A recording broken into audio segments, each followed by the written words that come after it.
ہم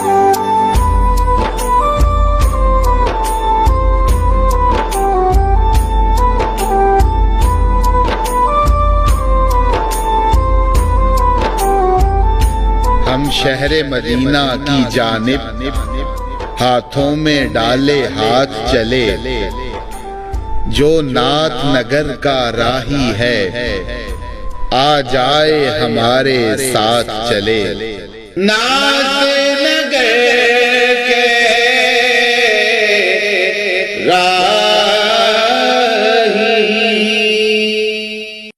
اعوذ باللہ من الشیطان الرجیم، بسم اللہ الرحمن الرحیم۔ ان اللہ وملائکتہ یصلون علی النبی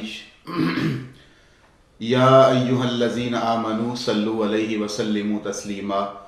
الصلاۃ والسلام علیک یا سیدی یا رسول اللہ وعلی آلک واصحابک وآبائک یا سیدی یا حبیب اللہ۔ نعت نگر کے راہی پروگرام سے آپ کا میزبان حافظ محمد ابوبکر تبسم حاضر ہے۔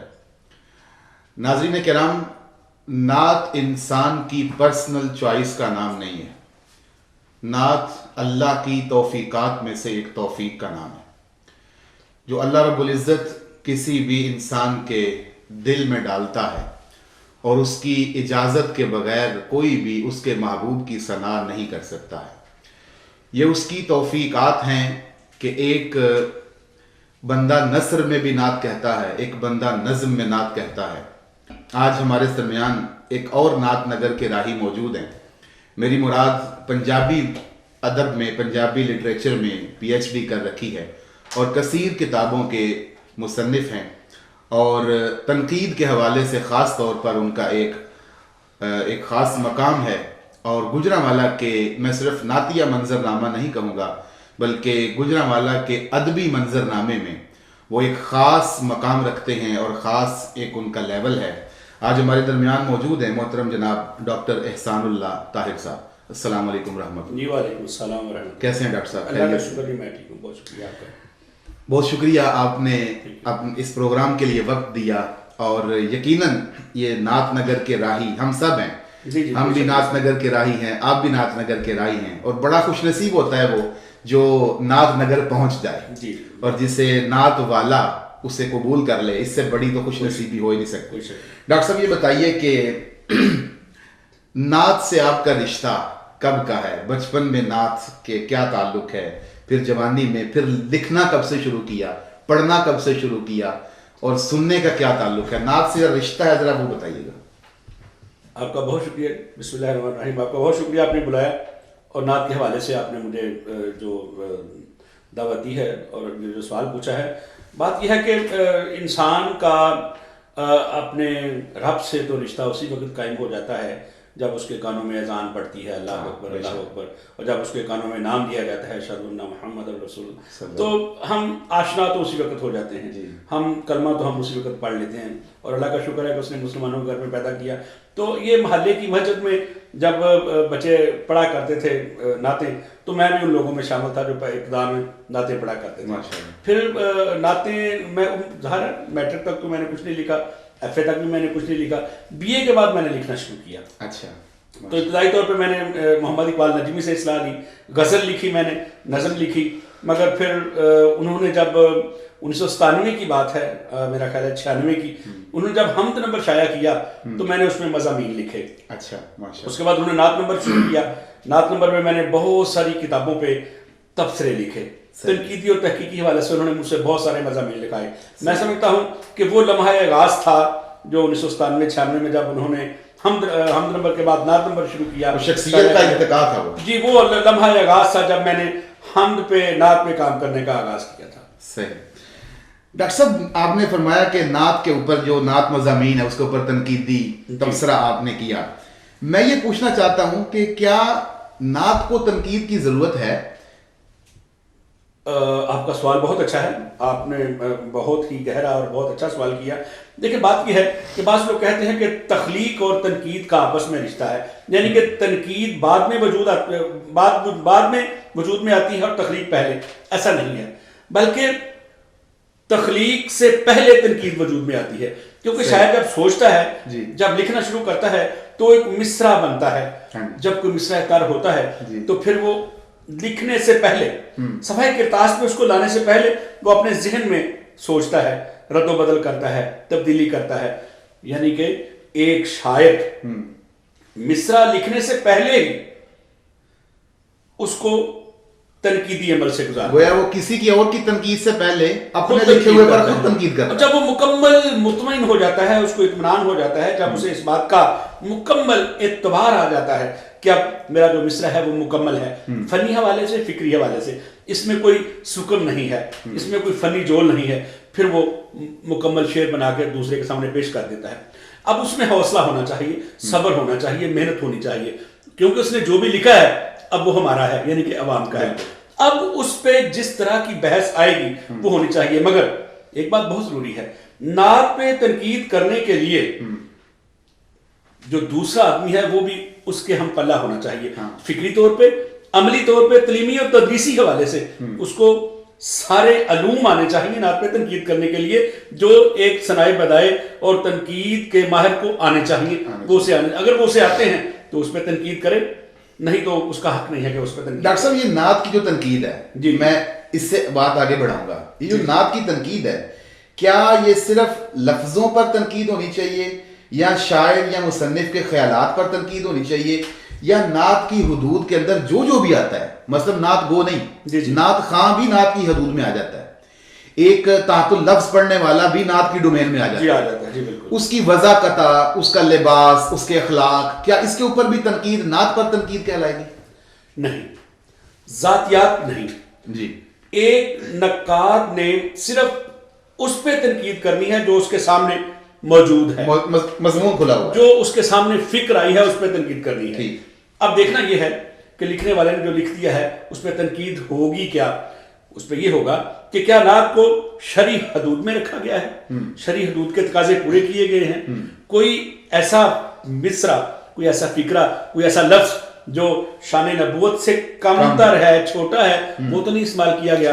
اور نعت میں جو غزل کے لیے جانے الفاظ محبوب کے لیے استعمال کیے گئے ہیں، ایسے لفظ تو نہیں استعمال کیے گئے. اور پھر یہ دیکھنا ہوتا ہے کہ کیا وہ ایک خاص آدمی رہا ہے. اور دوسری حوالہ یہ ہے کہ خوبصورتی، میں سمجھتا ہوں کہ نعت لکھنے والا جب تک اپنے دل میں سنت رسول صلی اللہ علیہ وسلم کی روشنی نہیں اتارتا، اس کو جب توفیق نہیں ملتی، جب تک اس کے دل میں، جب تک اس کے قاصۂ دل میں خیرات مدحت کی خیرات نہیں ملتی اور دل کھنکتا نہیں ہے، تب تک نعت نہیں ہوتی. اور جب نعت ہو جائے تو پھر وہ اس کو سنوارتا ہے اپنے علم سے جو اللہ تعالیٰ نے اس کو دیا ہوا ہے، اور وہ سنوارنا اس کا فرض ہے، کیونکہ جب وہ لکھے گا تو تنقید تو ہوگی. میں سمجھتا ہوں کہ اس کو تنقید برداشت کرنی چاہیے، کیونکہ تنقید اس کو نئی سمت دے گی، نئی جہت دے گی، اور وہ بہتر لکھے گا. آج عہد حاضر میں ڈاکٹر عزیز احسن صبی رحمانی صاحب گجرانوالہ میں، اور بھی کئی لوگ اپنے اگر گجرانوالہ کے حوالے سے بات کریں تو اقبال نجمی صاحب، اور ایسی تنقید لکھ رہے ہیں، لکھوا رہے ہیں جو کہ لکھنے والوں کو ایک نئی سمت دے رہی ہے، تعمیر کی طرف لے کے جا رہی ہے. آپ نے بات کی کہ غزل میں جو چیزیں آتی ہیں وہ نعت کے اندر لانا، کیونکہ آپ کا تنقید کے اوپر بڑا گہرا ہے، وہ شعراء کے لیے خاص طور پر یہ سوال نعت گو شعراء کے لیے، کہ جیسے آپ نے کہا کہ غزل کے اندر جو چیز، جس چیز کو اپنے محبوب سے، جو غزل گو ہے جس چیز کو اپنے محبوب سے تشبیہ دے دیتا ہے، نعت کے اندر وہ نعت کے معیار کے مناسب نہیں ہے. ابھی آپ نے کہا تو جو غزل گو نعت کی طرف آ رہے ہیں، کہیں نہ کہیں ہمیں تو ایسی مثالیں ملتی ہیں کہ جیسے محبوب میرے دل میں رہ رہا ہے، ویسے سید الانبیاء بھی میرے دل میں رہ رہے ہیں. جیسے محبوب کے گلی کی خاک جو ہے نا وہ میرے لیے بڑی اہم ہے، اسی طرح مدینہ شریف کی خاک بھی بڑی اہم ہے. تو یہ مماثلت تو پائی گئی نا. جی، مماثلت پائی جانا اور چیز ہے. الفاظ میں سوکیانہ پن نہیں ہونا چاہیے، الفاظ بازاری نہیں ہونے چاہیے، الفاظ عام نہیں ہونے چاہیے. آپ نے بھی بات کی، میں کہتا ہوں جتنے بھی بڑے غزل گو نعت کی طرف آئے ہیں، اقبال عظیم کا نام لے لیں، حفیظ طیب کا نام لے لیں، اور بھی جتنے لوگ، کچھ لوگوں کے ہاں تو وارفتگی رہی، کچھ لوگ